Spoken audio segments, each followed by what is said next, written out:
안녕하세요, 김이사입니다. 오늘은 국제결혼 사고가 많을 수밖에 없는 이유, 이 부분에 대해서 좀 이야기를 해보겠습니다. 얼마 전 호치민 7군에서 한국인들을 대상으로 성매매 영업을 하던 식당 주인이 베트남 공안에 체포가 된 일이 있었습니다.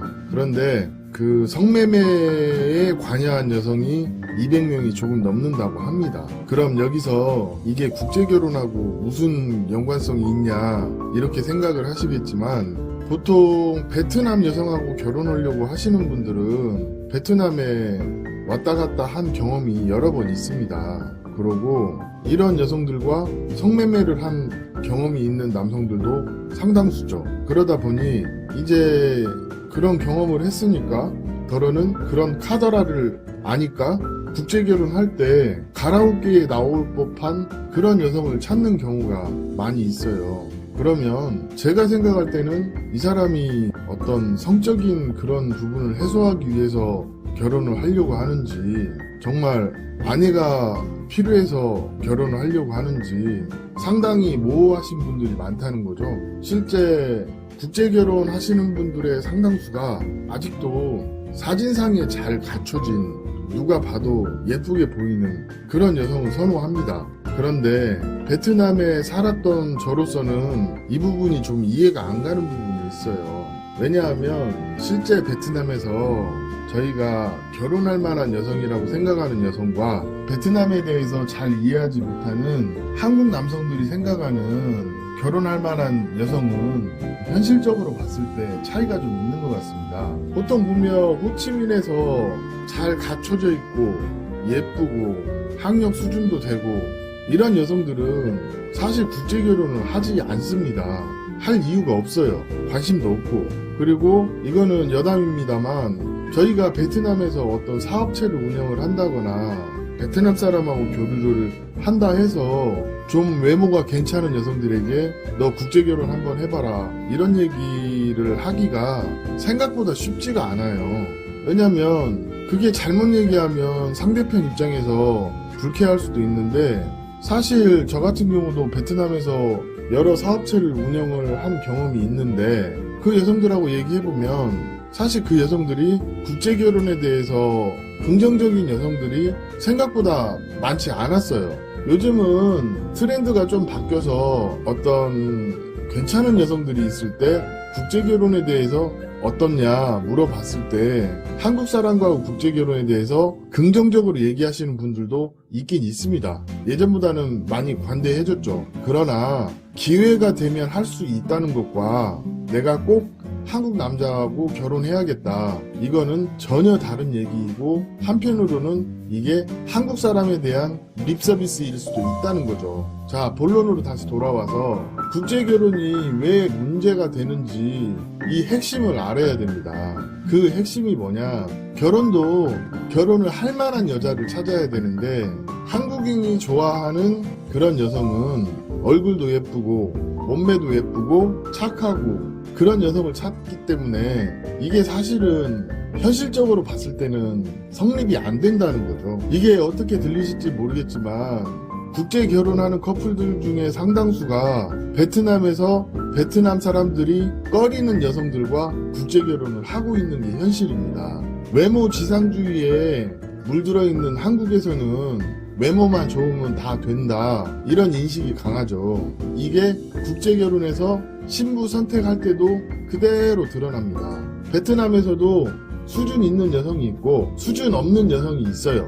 그런데 우리 한국 남자들이 베트남에서 수준 없는 여성과 결혼을 많이 하고 있습니다. 그게 마사지, 가라오케, 에스코트걸, 이런 여성들은 한국 사람들이 어떻게 행동하고 어떻게 옷을 입고 어떻게 화장을 하면 좋아하는지 알기 때문에 그 남성들이 원하는 니드에 맞춰서 갖춰 입고 나옵니다. 그러면 호치민만 해도 인구가 1,500만이 넘기 때문에 굉장히 각양각색의 여자들이 있습니다. 그런데 옷 입는 것, 그리고 하는 행동, 말투, 이런 거 보면 어느 정도는 이 여성이 화류계에 몸을 담고 있거나 몸을 담았던 여자인 거를 우리는 알 수 있지만 신랑은 전혀 알 수가 없죠. 그렇지만 우리도 심증은 있지만 그거를 정확하게 증명할 수는 없다는 게 분명하게 한계가 있습니다. 그러면 예를 들어서 신부 프로필이 올라오면 그 여성이 보내준 사진이나 어떤 프로필상에 나와 있는 내용으로 이거를 유추해내야 하는데 이거를 100% 알기가 어렵다는 문제가 있고요. 또 한편으로는 한국 남자들이 선택하는 여성들의 한 80에서 90%가 1차 선택이 이런 여성을 위주로 선택을 한다는 게 문제이기도 합니다. 사실 그래요. 일단 일반적이고 평범하고 우리가 봤을 때 이 정도는 무난하다 이런 여성은 대부분이 뭔가 좀 아쉽다 이런 식으로 선택을 안 하고 문제가 있어 보일 만한 여성 중에서 문제가 없는 여성을 찾으려고 하니까 사실은 1차적으로 여기에서 문제가 되고 실제 이렇게 진행을 하다가 문제가 생겨서 재추진으로 가는 경우가 있는데 한번 실패했으면 다음에 선택하는 여성은 좀 더 현실적이고 안정적인 여성을 선택을 해야 하는데 그게 아닌 똑같은 코스에 다른 여성을 선택한다 해도 과정이 비슷하기 때문에 또 하는 생각이 비슷하기 때문에 선호하는 여성이 비슷하기 때문에 비슷한 결과를 만들기도 한다는 거죠. 이게 사실은 국제결혼 하시는 분들이 마인드가 바뀌지 않으면 이 사건 사고는 제가 볼 때는 없어지기 어렵다고 봅니다. 왜 그러냐면 실제 고객들 중에 상당수가 그런 자극적인 선택을 하고 그 여성들에게 정상적인 사고방식을 강요하는 경우가 많습니다. 이러니 결혼이 어려울 수밖에 없죠. 우리가 연애와 결혼은 좀 다르다고 생각을 하잖아요. 그런데 한국에서는 그런 생각을 하는데 왜 베트남에 오면 그 생각이 바뀌어서 연애 이꼴 결혼 이꼴 예쁜 여자 그리고 무조건 착한 여자 이렇게 되는지 한번 생각해 볼 부분입니다. 저희가 하는 말 중에 이런 말이 있어요. 예쁘거나 착하거나. 저희가 이렇게 얘기한다 해서 예쁜 여자랑 결혼하지 말라는 게 아닙니다. 예쁜 여자랑 결혼하세요. 그런데 정상적인 범주에서 예쁜 여자를 찾으셔야 되는데 그게 아닌 처음 선택할 때부터 선택하면 안 되는 여자를 선택을 하고 그 여성이 아니다고 얘기를 해줘도 내가 마음에 든다는 이유로 쉽게 포기하지 못하는 남성들이 많다는 얘기를 하고 싶은 겁니다. 그리고 나만 잘하면 충분히 극복할 수 있다 이런 생각으로 국제결혼 하시는 분들이 많은데 국제결혼에서 사고가 나는 가장 큰 이유는 제가 봤을 때는 한국 남자들이 국제결혼에 대한 잘못된 환상을 가지고 그것을 가능하리라고 생각하는 그런 생각에서부터 문제가 발생을 하는 겁니다. 주로 첫 번째 케이스가 40세 이상의 남성이 너무 어린 여성을 선택을 하고 그 결혼을 이끌고 갈 수 있을 거라는 그런 생각에서 결혼이 진행되는 경우. 예를 들어 이거죠. 여성이 20대 초반이면 20대 초반에 맞는 생각을 이해하고 남자가 오픈마인드고 남자 생각도 20대에 맞춰서 생각을 하고 행동을 하면 결혼생활 유지가 돼요. 그런데 거의 대부분 40대 50대 남성들이 결혼은 20대 초반이나 20대 중반에 어린 여성하고 결혼을 희망하면서 결혼생활은 40대나 50대의 기준에 맞춰서 하라고 하면 그 여성들은 그거 자체를 힘들어라 할 수밖에 없어요. 왜 그러냐면 나는 20대를 겪어서 40대 50대까지 왔으니 예전에 안 좋았던 거 아니면 이런 것들은 하면 안 되는 거 이런 거에 대한 경험이 많기 때문에 그런 부분에 대해서 어떤 조율을 할 수 있지만 베트남 여성들이 20대인데 30대 40대의 인생을 살아보지 않았는데 그게 되겠냐고요.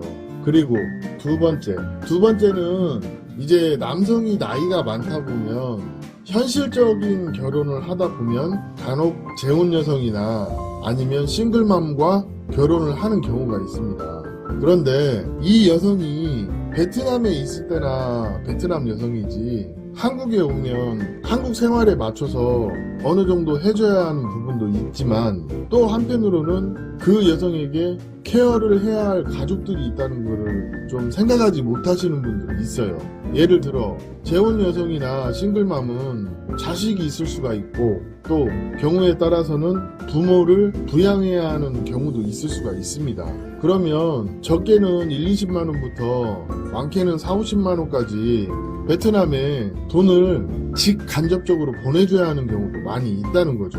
왜 결혼하시면서 내 입장에서 베트남에 돈 보내는 게 불합리하다고 생각하시는 분들이 많을까요? 그리고 돈을 보내면 어렵다고 하시는 분들도 있습니다.